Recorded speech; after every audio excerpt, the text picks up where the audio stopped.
Welcome back to HerStance. We're diving deep into the lives of incredible women who shaped history, but we're not just looking back. We're finding the fire in their stories to fuel our own fight for equality today.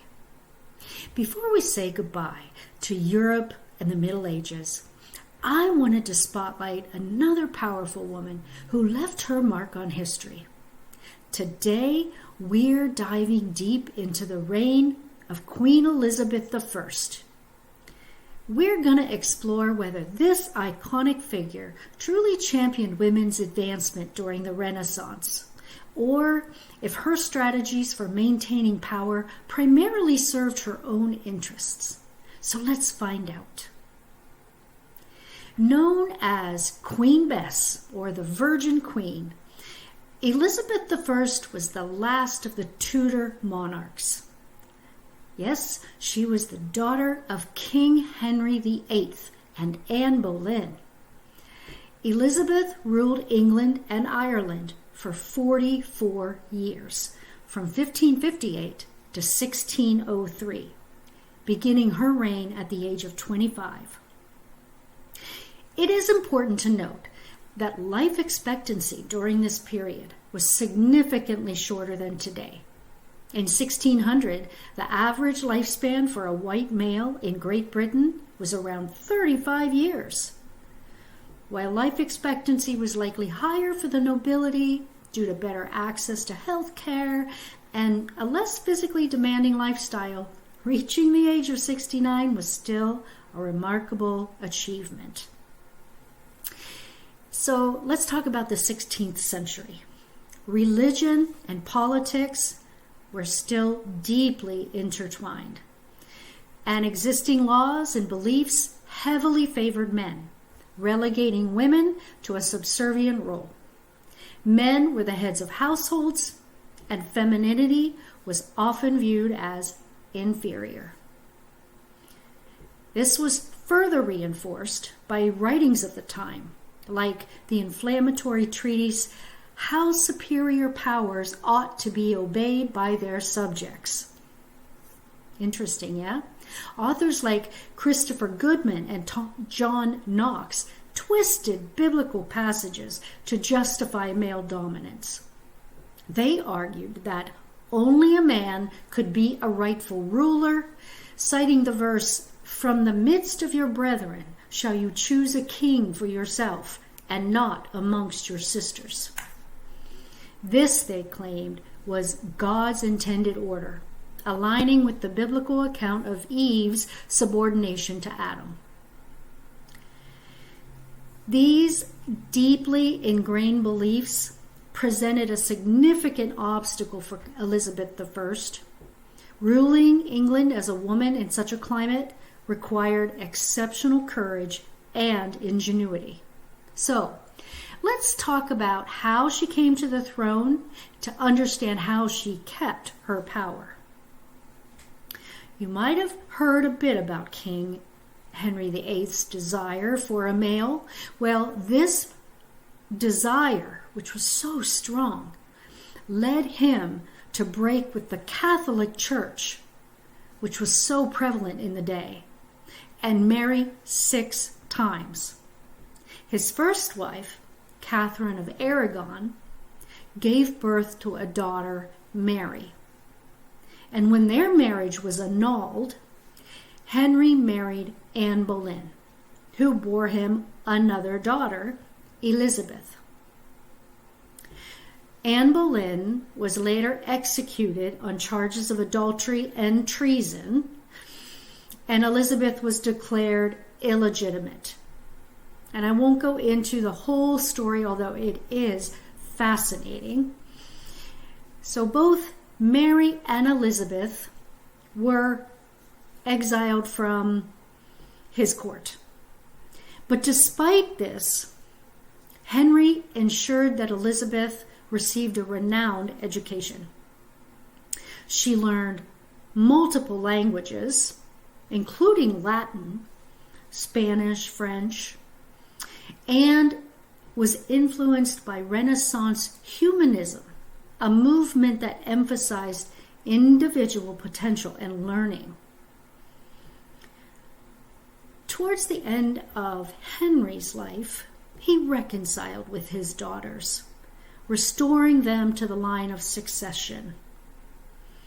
After Henry's death, his son, Edward VI, became king. Elizabeth had faced challenges during Edward's reign. Her guardian, Thomas Seymour, made inappropriate advances towards her, forcing her to learn the importance of self-preservation. And when Mary I, Elizabeth's half-sister, became queen, religious and political tensions arose. Mary, a devout Catholic, imprisoned Elizabeth for a time. However, Elizabeth skillfully navigated this difficult period, feigning adherence to Catholicism while maintaining her Protestant beliefs. This experience honed her political acumen and prepared her for the challenges of ruling England. Upon ascending the throne, Elizabeth I employed a series of shrewd strategies to assert her authority and navigate the male-dominated political landscape.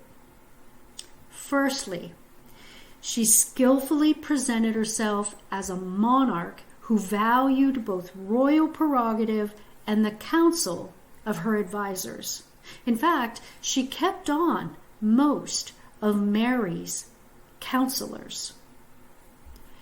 In her address to Parliament, she employed legalistic language, positioning herself as a king in a figurative sense, emphasizing her commitment to justice and accountability to God. This assertive stance, while unconventional for a woman, established her as a strong and decisive leader. Furthermore, Elizabeth masterfully utilized language to transcend her gender and solidify her rule. She consistently invoked divine imagery, positioning herself as second only to God, thereby elevating her authority above that of Parliament and the male nobility. This divine association transcended traditional gender roles and presented her as a divinely appointed ruler. Elizabeth also skillfully cultivated a reciprocal relationship with Parliament, emphasizing mutual respect and shared responsibility. She used phrases like an exchange of love and care, fostering a sense of partnership rather than absolute rule. This approach reassured Parliament that their influence was valued while simultaneously maintaining her ultimate authority. The issue of Elizabeth's marriage was a constant source of speculation.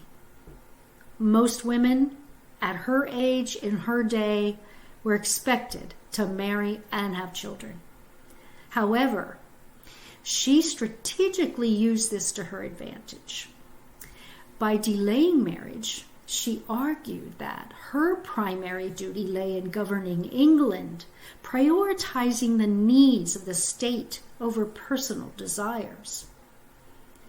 Elizabeth further reinforced her unique position by embracing the concept of the body politic. Drawing upon contemporary legal theory, she defined herself as married to England. Her people constituted her body politic. This powerful metaphor, borrowed from male-dominated legal discourse, effectively equated her rule with the very essence of the English state. And finally, Elizabeth's declaration of virginity served multiple purposes. It not only reinforced her dedication to the state, but also invoked the powerful imagery of the Virgin Mary, associating her with divine purity and reinforcing her unique position as a female ruler. Through these carefully crafted strategies, Elizabeth I successfully navigated the challenges of ruling in a male-dominated world. She skillfully employed language, political maneuvering, and astute self-preservation to establish her authority, maintain her power, and leave a lasting legacy as one of England's most successful monarchs. There were other significant ways that she won over the hearts and minds of her people as their sovereign and downplayed her gender. Pictures and images of her could now be shared broadly with her subjects because of printing. Likenesses of her in the form of a brooch were circulated. And these many portraits of Elizabeth were loaded with symbolism, borrowed from the Virgin Mary or the chaste classical goddess of Diana. And, like a goddess, Elizabeth's appearance in art remained ever youthful. The pelican brooch represents Elizabeth's sacrifice. You see, the mother pelican was believed to feed her own blood to her young. She was married to England. While Elizabeth I is often portrayed as a champion of women, it's crucial to acknowledge the limitations of her reign within the context of her own time. It's unlikely that she significantly advanced the rights of ordinary women. However, there were some notable instances where Elizabeth I challenged traditional gender roles and demonstrated a degree of support for women. One, let's talk about this, legal precedent. The Act of Parliament, passed in 1554, declared a woman's constitutional right to the monarchy, and it was a significant legal precedent. Recognition of women's achievements. Elizabeth publicly praised successful female athletes, recognizing their talents and accomplishments. 3, emphasis on women's potential. In her speeches, she often lauded women's potential, encouraging them to strive for excellence. Support for her maids of honor. Elizabeth facilitated advantageous marriages for many of her maids of honor, connecting them to the nobility. It is important, however, to note that her primary motivation was often self-interest, as she preferred to keep her close circle intact. I suppose we can't blame her for that. And finally, patronage and support. Elizabeth generously rewarded women with gifts, including rents, properties, and jewels, demonstrating her appreciation for their service and loyalty. Furthermore, Elizabeth I challenged traditional gender roles through her own conduct. She frequently referred to herself as prince or king, asserting her authority and power in a male-dominated world. Her reign itself served as a powerful example of female leadership, demonstrating that women could effectively govern and command respect. It's important to remember that Elizabeth I operated within the constraints of her time, as we do now. And while she may not have been a radical feminist, meaning getting at the root and changing the entire way that her society functioned, her actions and politics had a significant impact on the perception of women's capabilities and did contribute to a gradual shift in societal attitudes. So, importantly, what can we learn from Elizabeth I today? 1. Prioritizing self-care. Elizabeth understood the importance of self-care. She enjoyed daily walks in her gardens. She was known for brisk walking. And she indulged in luxurious baths and practiced dance to maintain her fitness and well-being well into her 60s, which was old age back then. Cultivating interests. She pursued intellectual pursuits. She read extensively, engaged in hobbies like embroidery, and it is also said that she had a keen interest in the world of alchemy, which had to be kept secret in the days. That was witchcraft back then. Build relationships. Elizabeth valued human connection. She enjoyed games with her ladies, and she fostered close relationships with her advisors. Mastering the art of governance. Elizabeth I navigated the complexities of ruling in a male-dominated world with remarkable skill. She skillfully balanced power, diplomacy, and self-preservation. While Elizabeth I may not have been a feminist in the modern sense, her reign serves as a powerful example of female leadership. It's important to remember that groundbreaking women are multifaceted individuals, not just figures to be emulated. They have complex inner lives. They face personal challenges, and they make difficult choices. So let us learn from their resilience, their strategic thinking, and their ability to navigate challenging environments. Let us prioritize self-care, cultivate our own interests, and build meaningful connections. And let us also strive to create a more equitable world where women can thrive without sacrificing their well-being.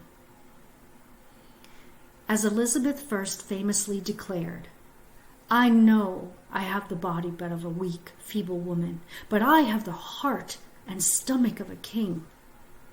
Let us honor her legacy by embracing our own strength and courage, and by working towards a future where all women can lead with grace and power. Thank you for being with me today on HerStance to learn about and be inspired by Elizabeth I. Please leave a comment and what you liked about today's episode. And also subscribe. It helps a lot. I look forward to next time.